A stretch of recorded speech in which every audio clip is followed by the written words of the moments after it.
Welcome to the No Limit Selling Podcast, where industry leaders share their advice on how you can become better, stronger, faster. Hey everyone, welcome to another episode of the No Limit Selling Podcast. Today, so excited to be talking to Cindy Miller. She runs a golf camp. I'm not going to describe it properly, but there is a direct link between golf and business, and it's all about mindset. Cindy, welcome to the program. Thank you for having me, Umar.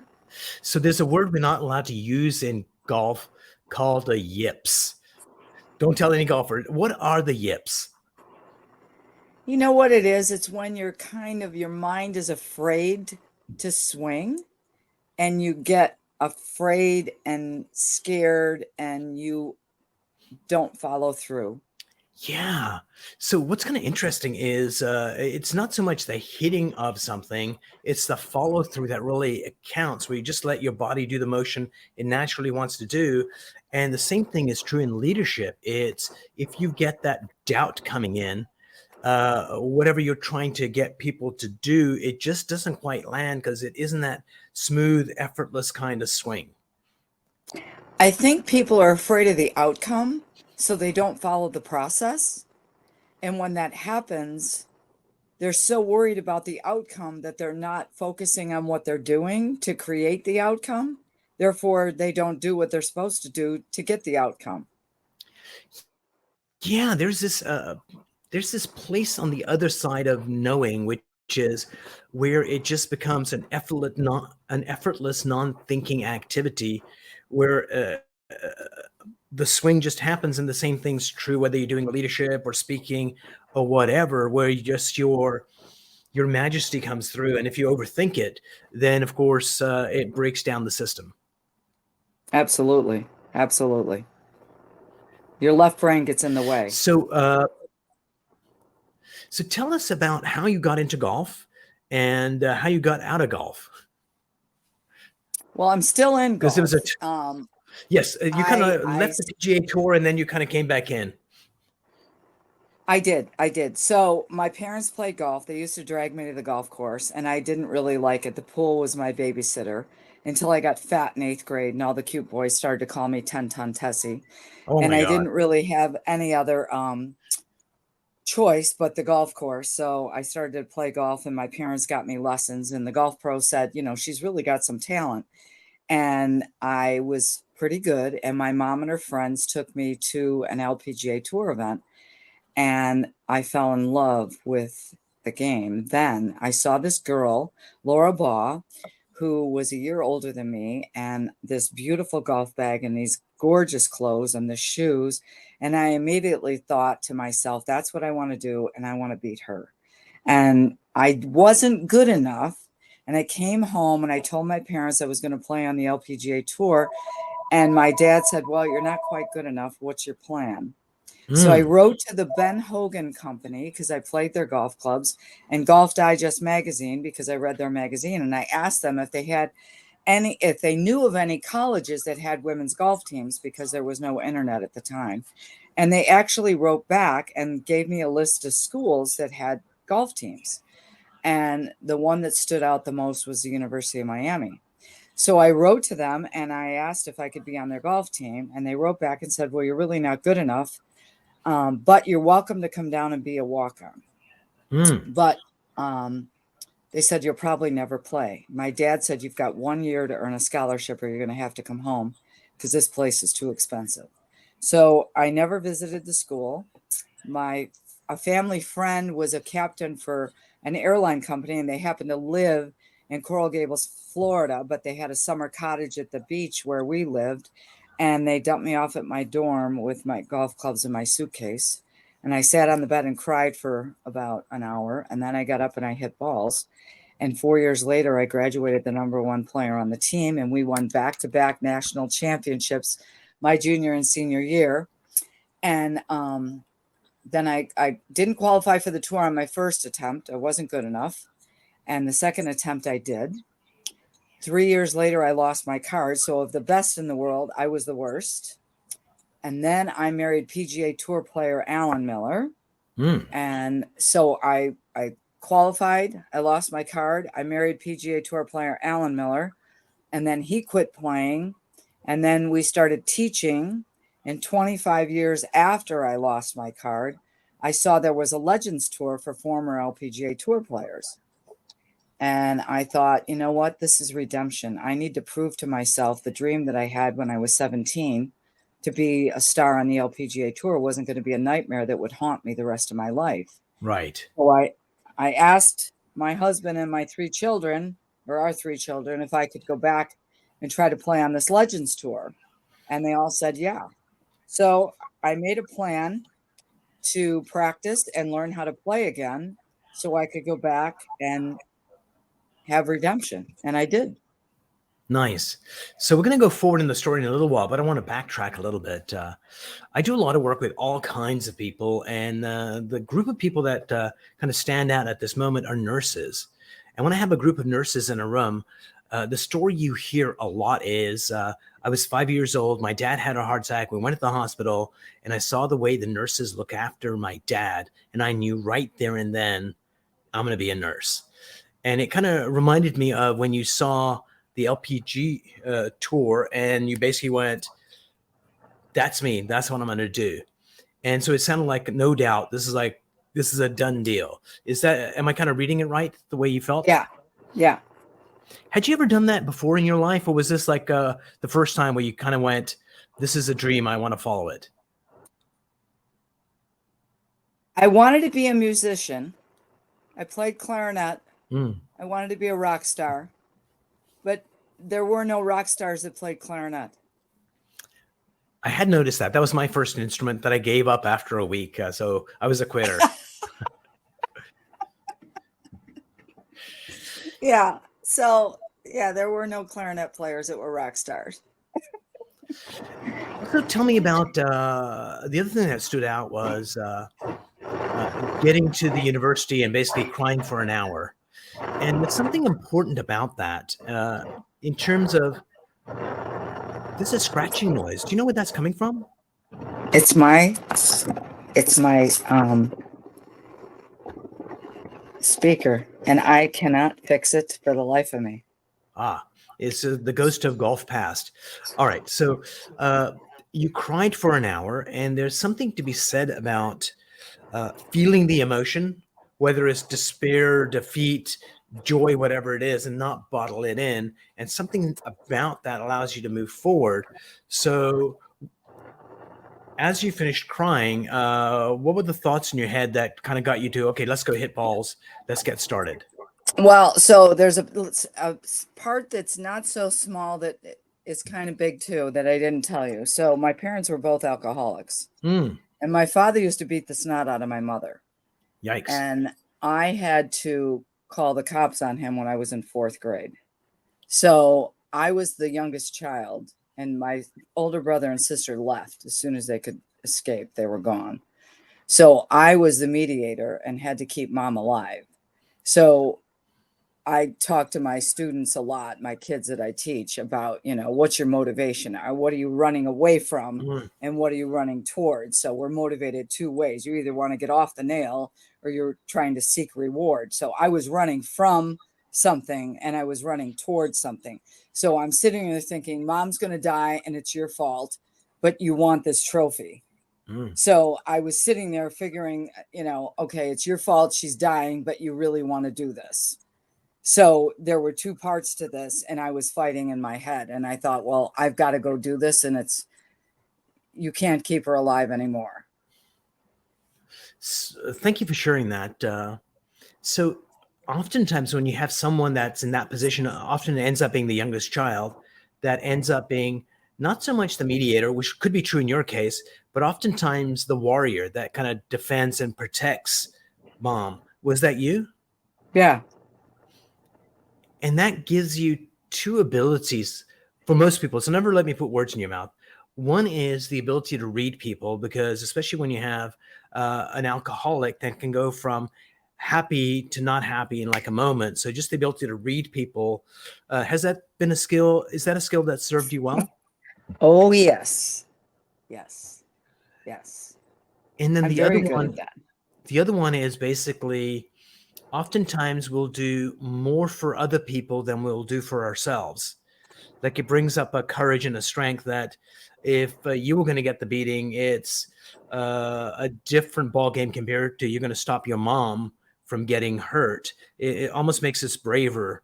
Uh, was that happening? And if it was, how does that? No, No, tell me no. what was happening. Um, I would distract him and I Mm, would talk to him. And he knew that I had potential. So I would sit and talk to him. And it was the first skill, and I would woo him away because he was me. He was a high D personality, mm, Mr. I had the ability to, yo, over here, over here. Let's not right. look at her. Let's look at me. Let's talk about how to be successful in life. And which is unbelievable as a 16 and a 17-year-old, right? And talk about golf, talk about anything except mother.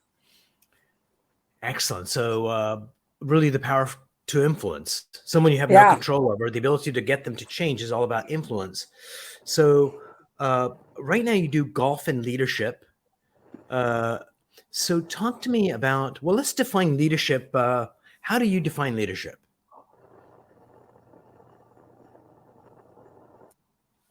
I don't know. I don't know that I've ever even tried to define leadership. Interesting. Okay. Uh, Isn't that funny? Um, the so, I'll give you courage to, help people achieve goals. the courage to, yeah. So, I'll add my definition to it. Uh, there are leaders that they try and use the brute force as their technique for leadership. And Mm, there's leaders that use the power of influence that get people to give their best efforts without any direct connection that I'm your boss, you have to do this. And they're the right, ones that are like spectacular leaders. So it right. sounds like you kind of picked up that skill to influence people pretty early. And how's that served you in your career? The ability to influence. I think it's huge. And I really didn't, I knew that I had people skills, Hmm. but I thought it was um, because I was like the country club's little mascot. Mm, So I would, and it's so funny because over the weekend, Sunday night, the club where I grew up, the clubhouse burnt down. mm, And I was so sad yesterday because it's like a history, right? right. Of being at that place where mom and dad would sit at the bar and come home and then he would beat the crap out of her. And I would be stuck at the pool and then blah, blah, blah. And my picture was hanging up there, right? With winning the New York State Amateur and all this stuff. And I was like, this is so sad that this club burned down. Um, but I would run the skins game during a men's tournament. So it would be like Cindy would take all the bets from the guy. So I would have to Mm, deal with the guy that was, well, now Cindy, how many points did I get? And now Cindy, the jerk that was real detail oriented, and I would right. have to make him like me. And then the fun loving guy. And then I would cook hamburgers. So it was dealing with people. And I thought that was what gave me that skill, which maybe it was. It helped me develop that skill. Mm. But Yeah, it was especially, also dealing with my father. yeah, definitely. I think it's we end up with the lives that we have, and we could have rainbows and chocolates, and we could, which does not mean that you have a great life or you feel good about yourself, and you could have like stuff that was really negative. It's how we make meaning out of it and what we learn from it that allow us to be the person we are, and so part of leadership is facing challenges and growing through them. So, tell me about one of those times in your life where you had to face a challenge that may have been small or something that seemed insurmountable, and how you overcame it. or how you failed and how you got through that.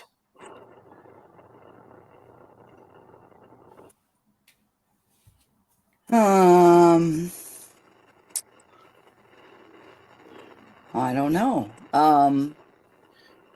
Probably just trying to make the top 5 on the golf team, I guess. Not Yeah. being good enough. Not being good enough. And knowing that I was not going to come home. You know, Dad saying you've got 1 year to earn a scholarship or you're coming home. And Right. I would practice more than anybody because I was not gonna, I burnt the bridge. I was not gonna come home. And I wasn't good enough, right? So I had to practice more than everybody. So it was having the grit and the resilience and watching everyone else. What did they do that I don't do? Looking in the mirror, you know, being willing to look in the mirror and see your faults and working harder than everybody else. Yeah, because in the initial story that you told me, there was more than enough people telling you that you sucked. You're not good enough. You'll never get on and play a game. And so for a lot of people, that can actually defeat them. And for some people, it can inspire them. And some people, this, I'll show you. So how did you take it? Because obviously you did the activities you needed to do to be better. But what was that initial reception like when they said and you knew that you weren't good enough? I would look at them and say that they're not that much better than me. I can do this. I just need to work harder. And you know, it's funny because I had a situation this weekend with a young girl who was going to play in a tournament, and the tournament was way above her ability. And I said, you need to focus on the task at hand of what you're doing with the club. You can't think outcome. You have to know what you're doing with the club. And if you focus on what you're doing with the club, you're going to hit the ball better than you've ever hit it. But if you're thinking outcome, it's going to be a hard day. And she chose to withdraw and not play. And I said to my husband on the way home, why did we choose not to quit? And he said, Cindy, we're only half of 1% that made it on tour. Right. You know, we're the only married couple in the world that, you know, played on the PGA Tour, the LPGA Tour, the Champions Tour, and the Legends Tour. And he said, most people give up. I'm like, wow, why would you give up? Especially when you've got someone encouraging you. If you think these thoughts and you follow these actions, you can do this. You know, it's really easy there's Charles Manson on the other side. I've got a baseball bat. I stand a chance. But when the enemy's inside your head, no matter who's rooting for you on the outside, that's a tough one. I think there's a quote from Arnold Palmer that went something like, success in the game depends less on your physicality and more on your mindset and how you show up. And that's the major issue. So that gives me a really good segue, Cindy. Like right now, you're helping underprivileged youth using golf as a mechanism to get them to do what? To feel what? To believe that they can do whatever it is they're supposed to do. And again, it's not, you know, well, I'm going to be president. It's who am I? Why was I born? What are my gifts, my talents? What motivates me to action? You know, and I've got this thing called the It Box, right? Mm. And there's 3 things in the box. There's a nail. You know, am I sitting on a nail? Should I get off the nail? Mm. What hurts? I can choose to allow the nail to hurt. I can sit here and whine and cry about what's bugging me, or I can get off the nail. So I wanted to get off the nail when I was little. You know, either you're motivated by pain, I got to get off the nail, or I'm seeking reward. That's the first thing in the box. Second thing in the box is a mirror. I need to look in the mirror. What do I need to fix? Who am I? What are my gifts and my talents? And then there's a seed. I've got to do something about it. I need to take a class. I need to go to school. I need to learn how to hit the ball better, whatever it is. But there are ways to achieve what you want to achieve. And without emotion and the committee of they, who are they? Well, maybe you have a negative parent who's never achieved anything. Maybe that voice has been in your head most of your life. Well, you have to understand the committee isn't the truth. And your beliefs come from experiences, and those experiences can develop your attitude, and then that's going to create your actions. What if those beliefs aren't true? You're following the wrong road your Right. whole life. Hi, slap yourself. Because that's the business I'm in, is uncovering those beliefs that don't serve us and changing them really quickly. Because what happens is this, is that take, for example, somebody has an issue around public speaking. Like, I never want to speak in public, because when they were 7 years old, they read something in class, they screwed something up in the reading. The kids laughed. The teacher gave them a look like you're an idiot, and they made a decision: I'll never speak in public again. And they never do speak comfortably in public. Sure, for their daughter's wedding, they say something if they were forced at work. But when they're 65 at a retirement community, they get so angry at the board that's running the organization. They say, that's it, those idiots, I'm going to run for president. And in that moment, the fear of public speaking goes, but it took them 60 years to get there. You can have another person, same experience. They never want to speak. They go to a therapist for 3 months. Then one Thursday afternoon, the therapist says something. The moment before they said it, they were stuck. The moment they said it, it changed something within them. And then all of a sudden they can speak comfortably, easily. My whole reason for being is to help people to get to that change point. If we can get to that change point and get them to make that change and change that belief, it changes how they see the world and how they show up. And so, Cindy, tell us about the youth program. What's it called? And then give us a success story of someone that may have been struggling and how the game of golf and your leadership helped them overcome. Hallelujah. It's called the Pursue Your It Project. And Pursue we've taught a young your it. Pursue Pursue your it. Love it. IT. Your potential, your passion, your purpose in life. We teach a young girl who we've taught her since she was 10. And she's 26.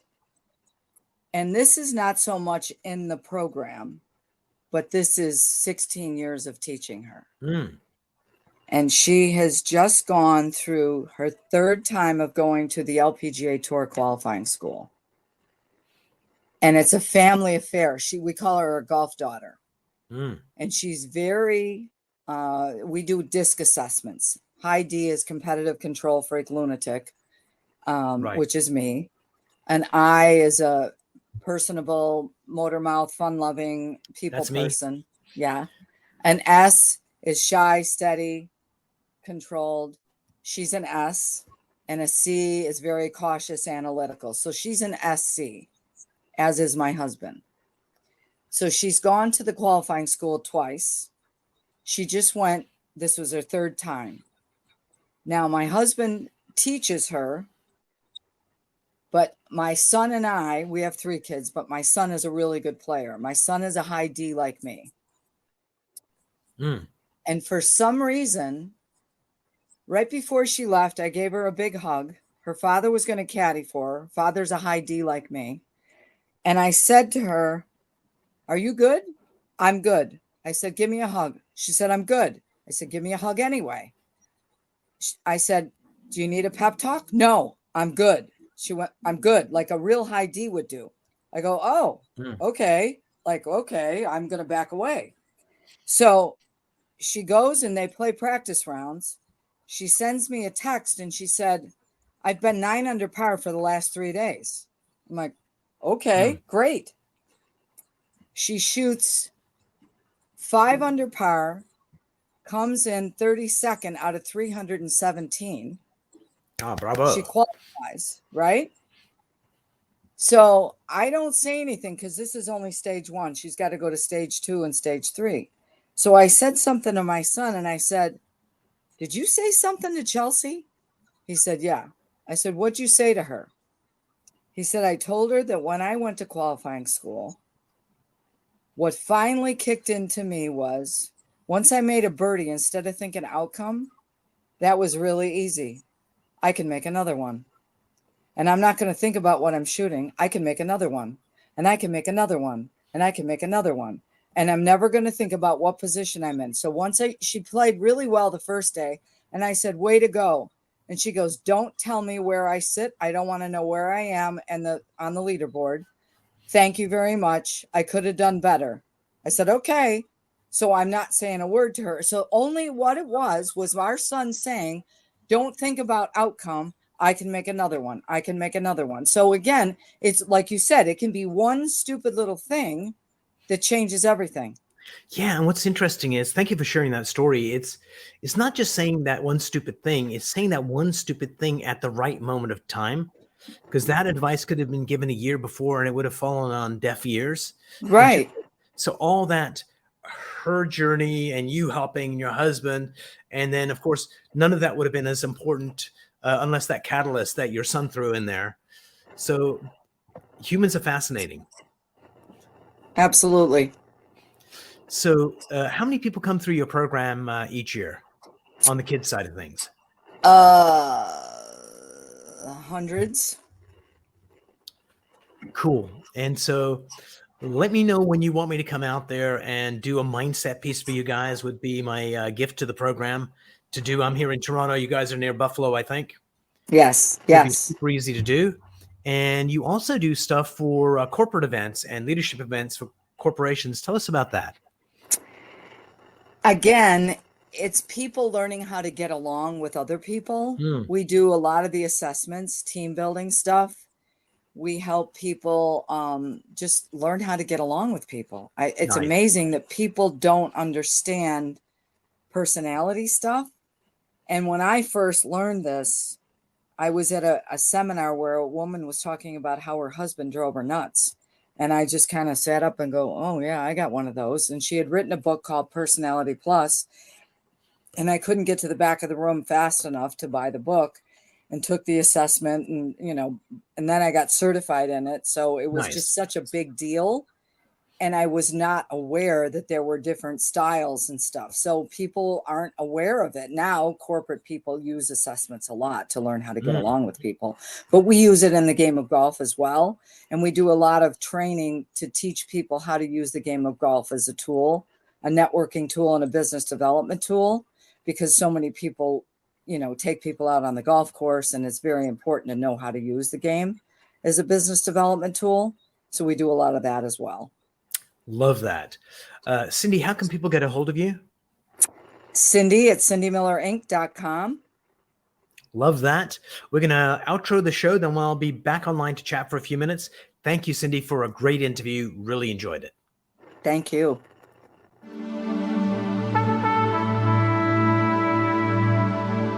If you enjoyed this episode, please go to iTunes and leave a 5-star rating. And if you're looking for more tools, go to my website at nolimitselling.com. I've got a free mind training course there that's going to teach you some insights from the world of neuro-linguistic programming, and that is the fastest way to get better results.